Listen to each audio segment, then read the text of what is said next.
Hi, welcome all to this live event, but also we're happy to provide it as a recorded session afterwards. So thank you all for joining us either now or reviewing afterwards. And we're so happy that you're able to join us and are interested in this topic, which is the new reality: financial crime compliance starts with cybersecurity. We'll give you a brief intro to what we're planning to discuss today, a brief intro into who's participating today, and then we'll get started into the nitty-gritty, into the topics we have prepared for you today, and hopefully, bring some questions to you, or even you could share based on your experiences. So in this day and age, the intersection of financial crime compliance and cybersecurity is more crucial than ever. As cyber threats continue to evolve, it's essential to stay ahead with the latest strategies and best practices to protect your institution. We will hear from NFC collaborator and founder of Aithea, Aneta Klosek.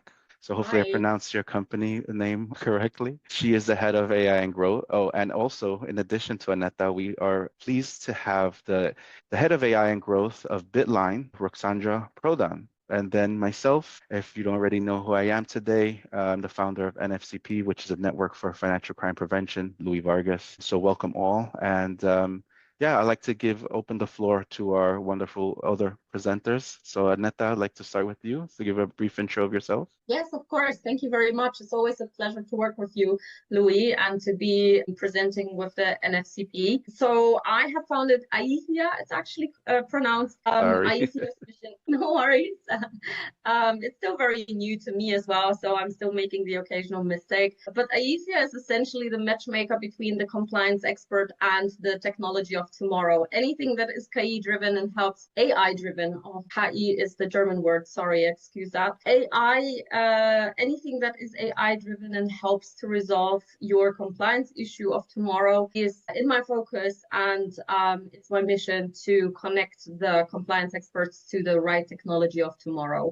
I have been working with several technology companies in the financial crime space in my career over the last 15 years and have seen the developments of financial crime compliance, the evolution of regulations over the time, and what companies, such as, for example, financial institutions, are using to tackle their compliance needs. Thank you very much for that, Aneta. And over to you, Ruxandra. Very nice to be here. Thank you for inviting me, Louis. I am Ruxandra. I have been in security for a while, IT even longer, and I have the honor to work for Bitline, a tech security consulting company that implements and optimizes security technology so that companies can benefit of a more secure environment where also security is used as a business enabler rather than a blocker. Thank you very much for that, Roxandra. And just for some transparency here, it was both you and Aneta who invited me to participate in this. So I'm happy to be a part of this and also to share with our NFCP members, but also the wider group, especially your followers as well. So thank you guys or ladies for including me in this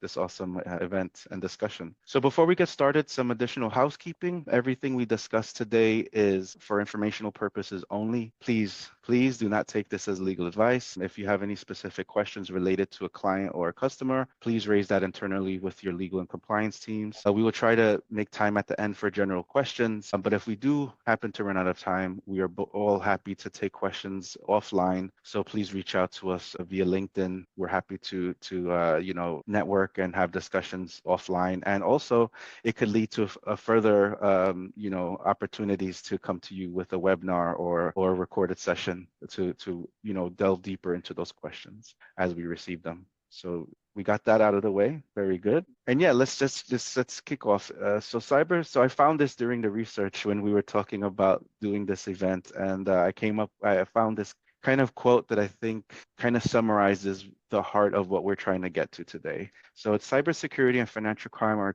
increasingly intertwined, with cyber attacks often facilitating or directly causing financial losses. Cyber criminals exploit vulnerabilities in financial systems to perpetuate fraud, launder money, and steal sensitive data. This convergence demands a unified approach to risk management, integrating cybersecurity frameworks with financial crime compliance programs. I couldn't have said it better myself, so I'm glad I found this quote. So yeah, just again, to kick things off, we'll start with you, Aneta. How are institutions evolving their transaction monitoring systems to incorporate cyber threat intelligence? And what new types of alerts or patterns are emerging from this integration? That's a very good question. I mean, coming from a history of working for tech vendors, I have worked with different sizes of banks over the years and have seen different scenarios playing out. So from historical perspective or from the traditional view, cybersecurity has been always seen as the kind of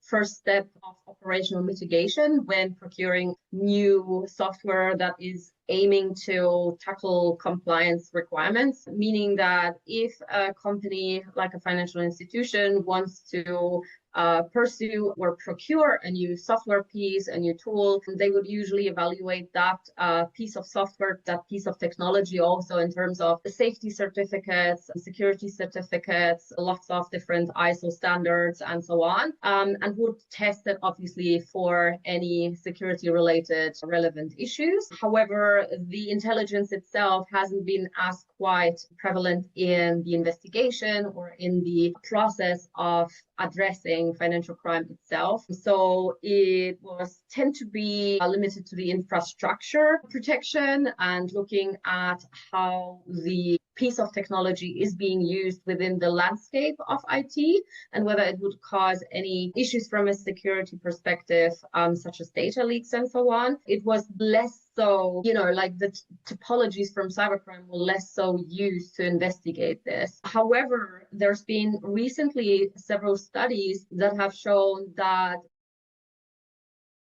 first of all, the issue has become a lot more important. So there's been, for example, a recent study from the FinCEN in the US, whereby they assessed the suspicious activity reports, and that study was published, I believe, in 2021, and they received over 1.1 million suspicious activity reports, of which somewhat nearly 8,000 involved cyber events. Then 280,000 of those suspicious activity reports involved actually suspected money laundering, meaning that there is still not quite an obvious portion, but still a number of these suspicious activity reports where it suggests that cyber crime is the first step to commit actually financial crime. So even though that direct percentage of institutions doesn't, as in we don't have the number of direct institutions knowing how many actually apply an end-to-end process for this, the data still highlights that cyber considerations are explicit enough to be logged into suspicious activity reports, meaning that financial crime is somewhat linked to that, and financial institutions are recognizing that it is enough threat to be reporting this to the authorities. There have been other studies that have then looked at whether cyber crime topologies are implemented into the investigation itself. So there are different topologies from the cybercrime perspective that could be well used to actually provide better intelligence in the investigation of money laundering itself. And so, for example, phishing, ransomware, malware-led fraud, these are all items that could provide enough intelligence from actually uncovering these activities that could help also to uncover whether financial crime takes place. Thank you for that, Aneta. I would like to add the bit you were mentioning on ransomware attacks, because OFAC has started sanctioning, organizations that are known to conduct these ransomware attacks. They've asked the public, whoever has been a victim of a ransomware attack, to report to them so that they could conduct their own investigations and potentially sanction those organizations as well. So that's what I've seen from my seat as a sanctions compliance officer. But definitely, I think there's still a lot to be done in that space where we could kind of connect the dots a bit better.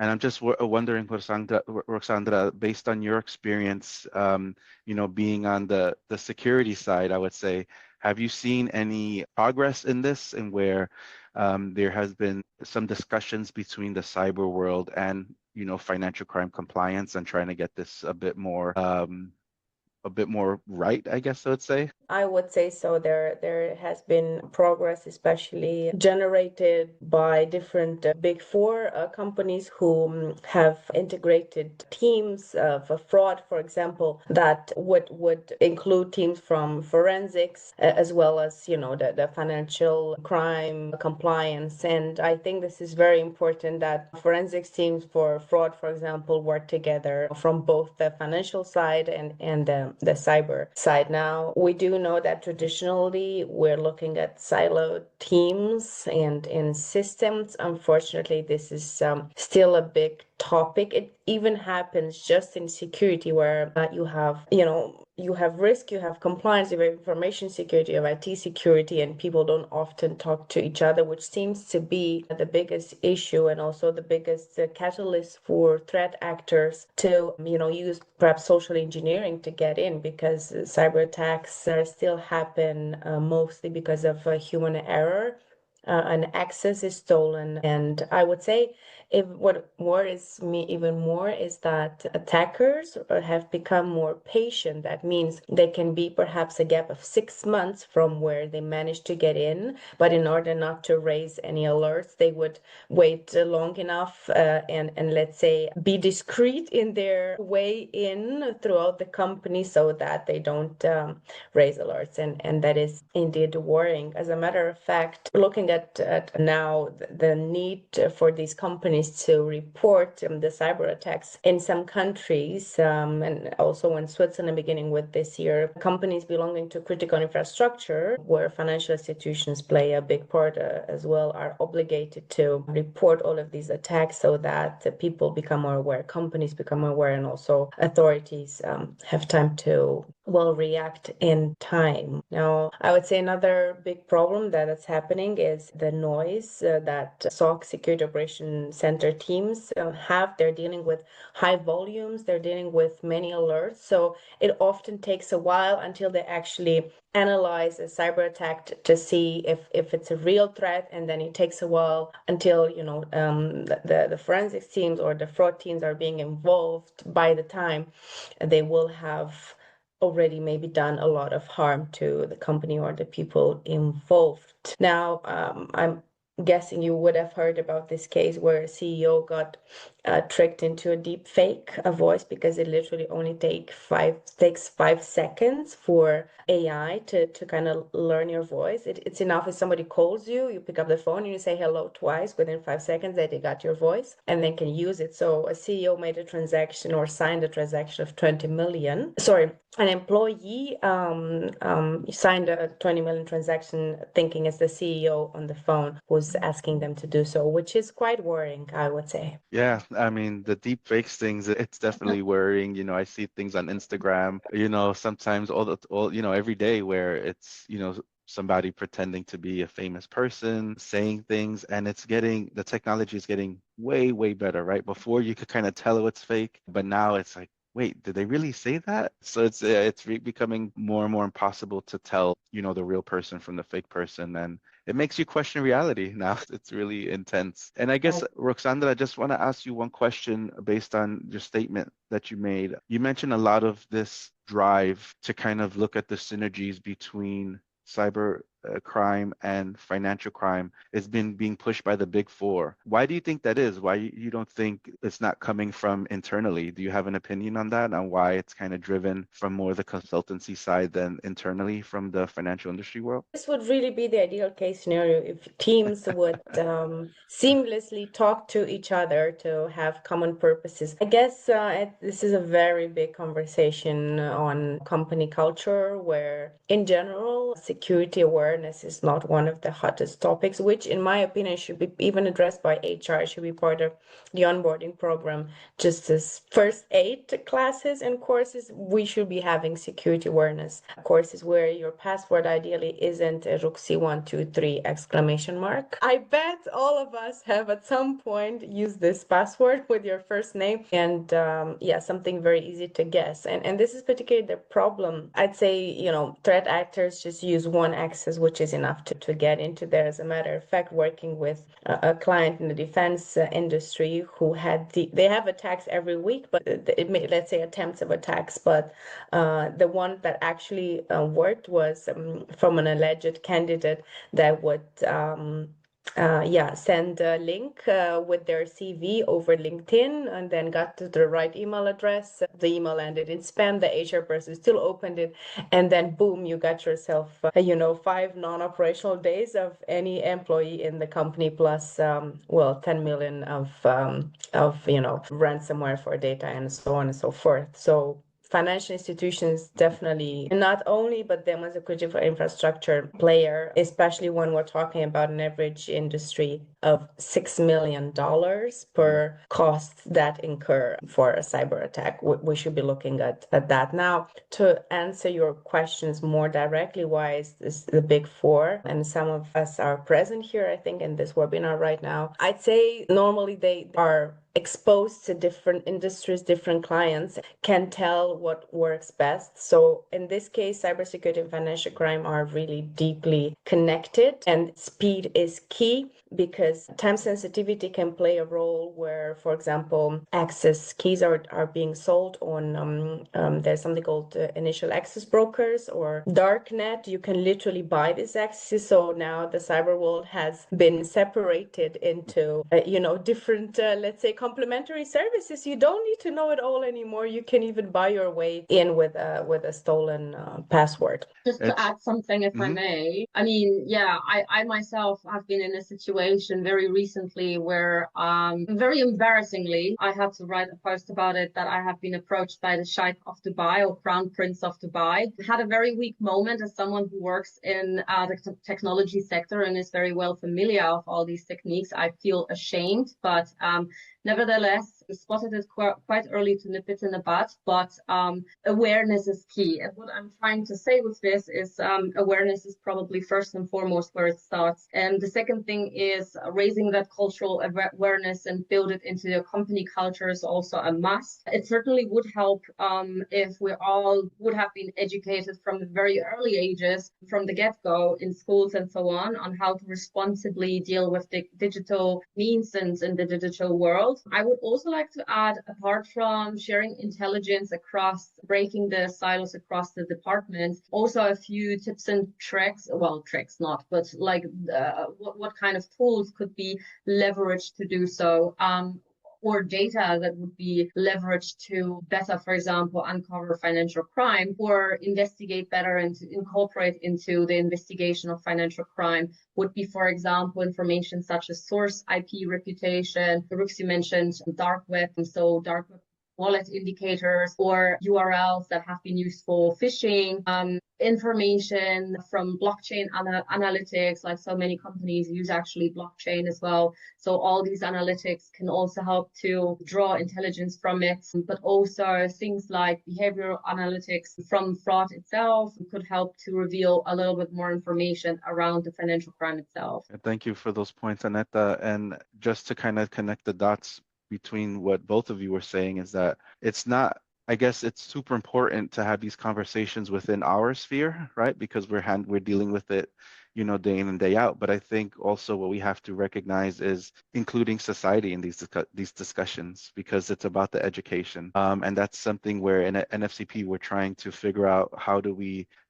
what are important topics to now bring to society that they should know about, because at the long run, it helps them and it helps us. It makes our job a bit easier. I'm located in Copenhagen, and there's a local museum called Enigma that's about communication and different things, but they had a quite nice and large, I would say, kind of exhibit on the now how the internet is being used, how you could be exploited, how to, do proper passwords. As Ruxandra mentioned, there's like a little booth you could go into and type in your password. Of course, nobody could see it, but then it tells you if it's strong enough or not. So I think they're doing a real good job kind of spreading the word out there. And, I think us as practitioners, as we're learning, I think it'll be good to also figure out ways to share outwardly so that people learn how to protect themselves, because I think at the end of the day, we're all striving to do that.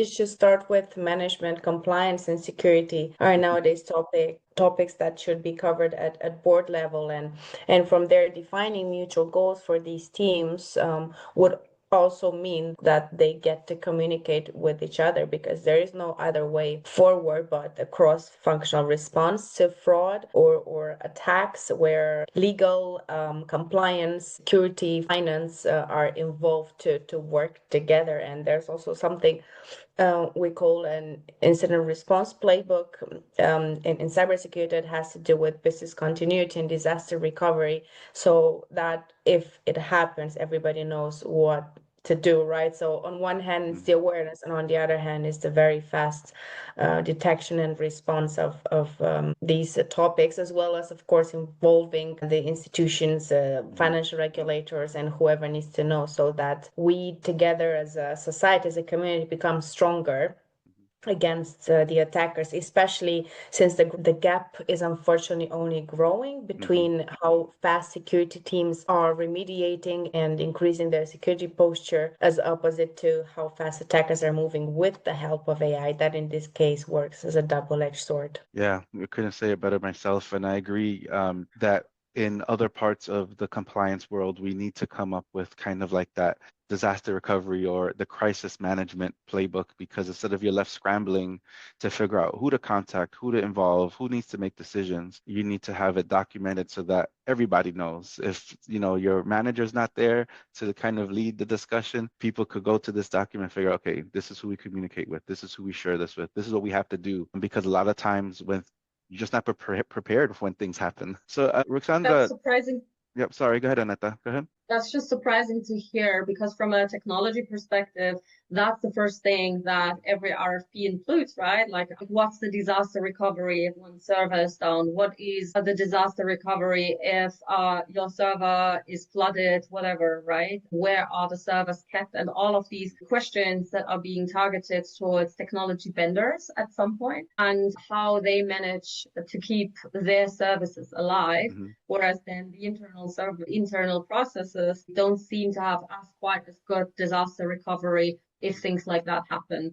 I'm not saying not at all, but limited. No, it's true. I think it's easier when you're thinking about a third party and saying, you have to have this in place, you have to do this. And then when you look internally, you forget to have the same structure. But I'm also talking about just in general, like let's say there's a breach or something, or you have to contact the authorities for something. So not necessarily software related or technology related, but we should have learned from that experience, from like what you're both saying, that's done on the tech side or software side, and how to kind of create those kind of checklists or checks and balances, so that we ensure that we handle things appropriately if something were to go wrong. We haven't mentioned, and I think we could not be possibly having a conversation about technology without involving the data and the lack of structure in the data. I think, well, it's one of my favorite topics. But in this case, I feel often, let's say, detection and response teams on both sides, financial fraud and or compliance slash cybersecurity, are looking at different data, different numbers. And I think this should be something we should be looking at, because cyber alerts are often semi-structured or textual, whereas financial systems rely on transaction data, like transaction codes. And I think harmonizing this data and the way we look at it is super important through different AI tools. Just looking at the time, maybe there's questions from the audience. Would be really interesting to take one or two questions before we finish. Hi, it's Fiona here. So I'm sorry, I just joined a little bit later here, so I don't know what has been discussed initially, but just what you just mentioned, Ruxandra, regarding the data quality. And so I was thinking about before, like there are many different tools that are being implemented for different type of data by companies. So of course, some organizing the softwares or the tools that are using where they have the different data for the more mature companies. But for the mid-level, smaller company, they are kind of onboarding a tool specifically for a certain purpose, for certain data. And then I was thinking, okay, how is that makes it more difficult, I suppose, then to detect attacks if data can come from different tools. I'm not yet an expert in cybersecurity and so on. So I was thinking about these different tools that makes it complicated, and at the same time, yeah, whether we can bring up AI up to speed in such a way that they will to implement some analysis that they will be doing, connecting the dots from the different tools. I'm just thinking a little bit here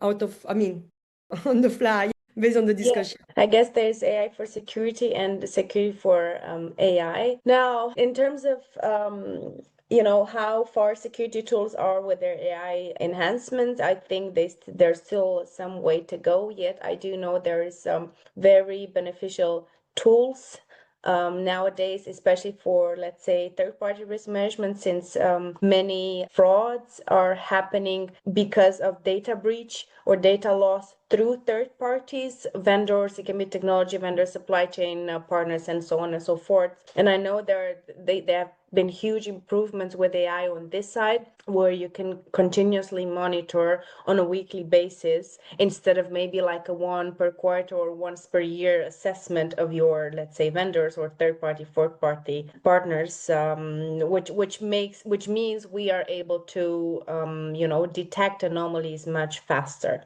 So there are huge changes, I do know, and especially in our field, in security, many customers of ours might have the budget to acquire certain technologies, but they might not have the resources who operate those technologies or have the right knowledge. There's huge knowledge gaps in security since it's such a complex topic. Yet I guess not everybody knows everyone, and as a general conclusion to this, we should all work together, from compliance, security, fraud, to an IT, to bring it together and look at the same reports or dashboards. Also, just if I may add to this, from a technology perspective, just in the same way as smaller companies, mid-sized companies may not have necessarily the budgets to pay for the big players, for the big tech players in the market, for the premium software that can actually also help you with everything on the planet that you would want to resolve. Another problem is that a lot of the smaller startups that actually provide such technology that are very innovative, they either don't get the necessary trust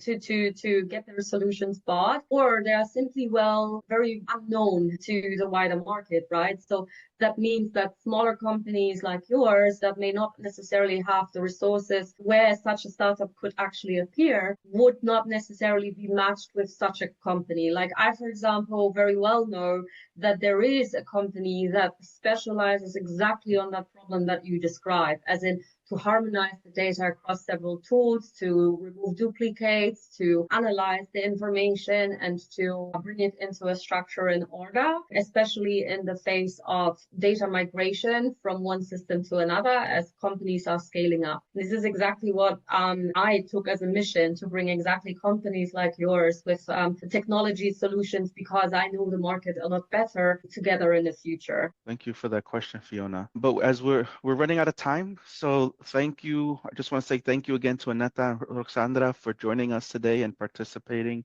Very informative, very I would say inspirational. Hopefully we could help break down those silos or figure out ways to at least figure out how to communicate better with each other. Thank you all for joining and watching the webinar afterwards. And again, just want to reiterate that feel free to reach out to us if you're not connected to us already on LinkedIn. We're happy to network, and we're happy to answer any questions you might have. So if you have any questions, please feel free to reach out. And yeah, with that said, looking forward to seeing you again soon, and have a great day. Have a great day. Bye.